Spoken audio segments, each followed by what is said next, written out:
وبركاته بسم الله الرحمن الرحيم والصلاة والسلام على رسوله الكريم وعلى آله وأصحابه أجمعين۔ آج ہم نے سورہ یوسف کی تلاوت سنی اور سورہ ابراہیم کی۔ سورہ یوسف کو اللہ تعالیٰ نے احسن القصص بما اوحینا الیک، نحن نقص علیک احسن القصص بما اوحینا الیک، کہ میرے محبوب ہم نے آپ کو قرآن میں جتنے بھی واقعات سنائے ہیں اور جتنے بھی قصے ہم نے آپ کو سنائے ہیں، ان میں سب سے خوبصورت کہانی اب ہم آپ کو سناتے ہیں۔ اس کا احسن القصص ہونے کی کیا وجہ ہے، وہ مفسرین نے بے شمار نکالی ہیں، یہ وجہ ہے، وہ تو بہت لمبی چوڑی ہیں، میں صرف اس کی ایک بتایا کرتا ہوں۔ زندگی کیسے گزارنی ہے کہ ہم کامیاب ہو جائیں، یہ بہت بڑا مسئلہ ہے۔ جیسے میں نے 2 دن پہلے وہ ملاح والی بات بتائی تھی کہ کہیں موت کے وقت ناکامی کا سامنا نہ کرنا پڑ جائے تو ہر شے تباہ و برباد ہوگی۔ قل ان الخاسرین الذین خسروا انفسهم واہلیہم یوم القیامہ، آپ ان سے بتائیے کہ اصل ناکام وہ نہیں ہے جو دنیا میں الیکشن میں ناکام ہو گئے اور پڑھائی میں ناکام ہو گئے، کاروبار میں ناکام ہو گئے۔ اصل ناکام وہ لوگ ہیں جو قیامت کے دن ناکام ہو جائیں گے، جن پر اللہ تعالیٰ ناراض ہو جائے گا۔ اس کی ناراضگی سے کیسے بچنا ہے اور اس کی فرما برداری والے راستے پر کیسے چلنا ہے، قرآن اس کو بتاتا ہے۔ بیچ میں ایک دشمن کھڑا ہے، شیطان، جو ہمیں اللہ کے راستے سے ہٹاتا ہے اور غلط راہوں پہ لے کر چلتا ہے، شارٹ کٹ زندگی کے بتاتا ہے، اور زندگی میں شارٹ کٹ کوئی نہیں ہے۔ پھر یہودا نے کہا، جس کے نام پر یہودی کہلاتے ہیں، سب سے بڑا بھائی تھا یہودا، لیکن یہ مارو نہیں، اطرحوہ فی غیابۃ الجب، کہ او اطرحوہ ارضا یخل لکم وجہ ابیکم وتکونوا من بعدہ قوما صالحین، کہ ایسا کرو کہیں دور دراز پھینک دو اور پھر تمہارا باپ ہوگا، تم ہوگے، تو تم اپنے باپ کے زیادہ محبوب بن جاؤ گے۔ تو ان کو لے کر گئے اور جا کر واجمعوا ان یلقوہ فی غیابۃ الجب، جب اس کنویں کو کہتے ہیں جس کا پانی خشک ہو چکا ہو، جس میں پانی ہو اس کو بیر کہتے ہیں، اور جس کا پانی خشک ہو گیا ہو، اور یہ فلسطین پہاڑی علاقہ تھا تو اس میں کنویں خشک ہو جاتے تھے، تو انہوں نے اس میں پھینکا ان کو۔ تو اللہ تعالیٰ کا غیبی نظام چلا، پھر وہ قافلہ آیا، انہوں اٹھا کے لے گیا، گورنر مصر کے دربار میں پہنچے، پھر وہاں بڑے ہوئے تو جیسے اللہ نے ساری دنیا کے آج 7 ارب لوگ ہیں، پیچھے پتہ نہیں کتنے خرب چلے گئے، آگے کتنے آئیں گے، ان سب کو حسن میں پوری انسانیت کو 1/2 تقسیم کیا، اور یوسف علیہ السلام اکیلے کو 1/2 دیا۔ تو ان کا کیا حسن ہوگا۔ وہ جب گورنر بنے تھے تو پھر وہ وزیر خزانہ ایسے منہ چھپا کے رکھتے تھے کہ کوئی فتنے میں نہ پڑ جائے، اور عورتوں میں اللہ تعالیٰ نے حضرت حوا کو سب سے زیادہ حسین بنایا، ان کے بارے میں بس اتنا تھا، سب سے زیادہ حسین بنایا، لیکن یوسف علیہ السلام کے بارے میں اعطی شطر الحسن، کہ آدھا حسن سارا دے دیا۔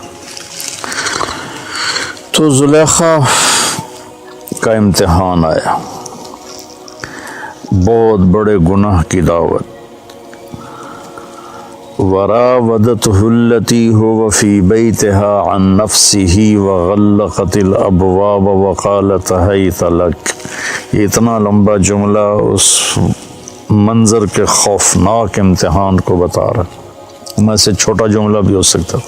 تو یوسف علیہ السلام پر دو امتحان آئے، ایک بہت بڑے گناہ کا امتحان آیا ہے، ایک مصر کے حسن و جمال کا فتنہ، اور دوسرا بھائیوں کی طرف سے جو آزمائشیں چلیں اور ان کی مخالفانہ تدبیریں چلیں، انہوں نے اس پر جو صبر کیا۔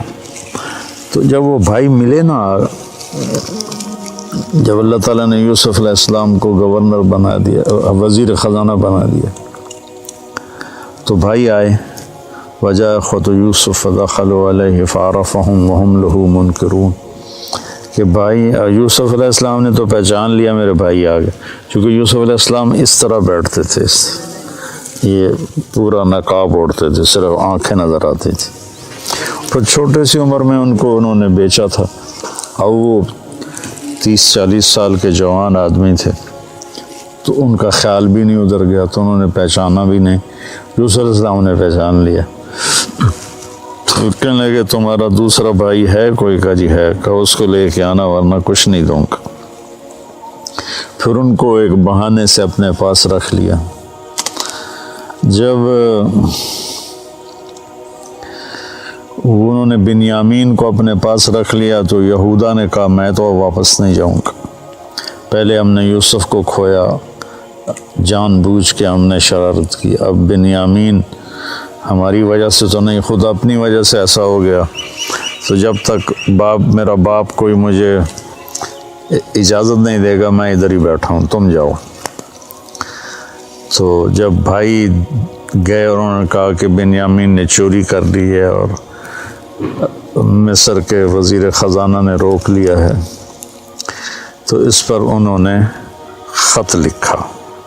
اچھا، یوسف بھی نبی اور یعقوب بھی نبی علیہ السلام، اب بیچ میں 7 دن کا سفر ہے ٹوٹل، تو پورے پتہ نہیں کتنے سال، 20-30 سال 40 سال وہ ادھر موجود ہیں، سلامت یہ ادھر موجود ہیں، بتانے کی اجازت نہیں، ورنہ جیسے ہی وہ وزیر بنے تھے اسی وقت وہ اپنے باپ کو پیغام بھیج دیتے کہ میں ٹھیک ٹھاک ہوں، آپ آ جائیں۔ اللہ کی ادھر بھی وحی آ رہی تھی کہ نہیں بتانا، اور یعقوب کے لیے بھی تھا کہ ان کو بھی نہیں بتانا۔ وَبِيَضَّ عَيْنَاهُ مِنَ الْحُزْنِ فَهُوَ كَظِيمٌ، آنکھیں ان کی چلی گئیں روتے روتے، اور غصہ پیتے پیتے پیتے پیتے وہ پھول کے مشکیزہ بن گئے۔ کظیم، کاظم اس مشکیزے کو کہتے ہیں جو پانی سے فل کر کے ٹائٹ کر کے بند کر دیا جائے۔ جتنے بھی سال بھائیوں نے یعقوب علیہ السلام کے ساتھ وقت گزارا یوسف علیہ السلام کے بغیر، تو انہوں نے کہا فصبر جمیل، پورے 40 سال میں ایک لفظ بھی طعنہ نہیں دیا میرا بیٹا تم نے گم کر دیا، حالانکہ آپ کو پتہ تھا انہوں نے فراڈ کیا ہے، لیکن پورے 40 سال میں ایک۔ پھر خط لکھا عزیز مصر کے نام کہ میں یعقوب بن اسحاق آپ سے مخاطب ہوں، ہم نبیوں کی اولاد ہیں، ہم چور نہیں ہیں، ہم پر بہت زمانے سے آزمائش کی چکی چل رہی ہے، پہلے میرے چچا کو حضرت اسماعیل کو، ان کو بھی باپ لکھا، پہلے میرے باپ کو چھری کے نیچے سے نکالا گیا، پھر میرے بیٹے کو مجھ سے جدا کیا گیا، آج 40 سال ہو گئے، مجھے اس کا کچھ پتہ نہیں ہے، تو نے اس کے بھائی کو روک لیا، وہ میرے غم کی تسلی تھا، مہربانی کرو میرا بھائی واپس کر دو، میرا بیٹا واپس کر دو۔ یہ خط جب یوسف علیہ السلام نے پڑھا تو ان کا دل بھی بھر آیا اور آنکھیں بھی، تو اللہ کی طرف سے اجازت ہو گئی کہ بتا دو، اور اوپر سے بھائی بھی پہنچ گئے۔ ایھا العزیز قد مسنا واہلنا الضر وجئنا ببضاعة مزجاة فاوف لنا الکیل وتصدق علینا۔ ان اللہ یجزی المتصدقین. کیا عاجزی ہے ان الفاظ، اور کیا ذلت اور پستی کی انتہا کو چھو کر وہ گفتگو کر رہے تھے. کیا بتاؤں. تو ادھر سے حکم آ چکا تھا کہ بتا دو. تو اس طرح اوڑا ہوا تھا نا اپنے پگڑی کا جو یہ تھا نا، اس کو ایسے رکھتے تھے.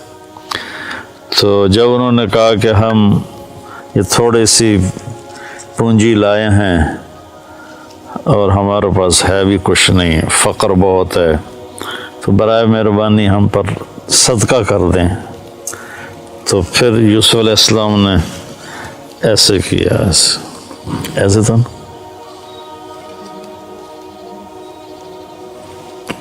هل علمتم ما فعلتم بيوسف وأخيه إذ أنتم جاهلون. سبحان اللہ. کیا نبی کے اخلاق ہیں. کیا تمہیں کچھ خبر ہے جو تم سے بے خبری میں یوسف کے ساتھ کچھ تھوڑا بہت ہو گیا تھا، تھوڑا بہت. قید کاٹی 9 سال، زنا کی تہمت لگی،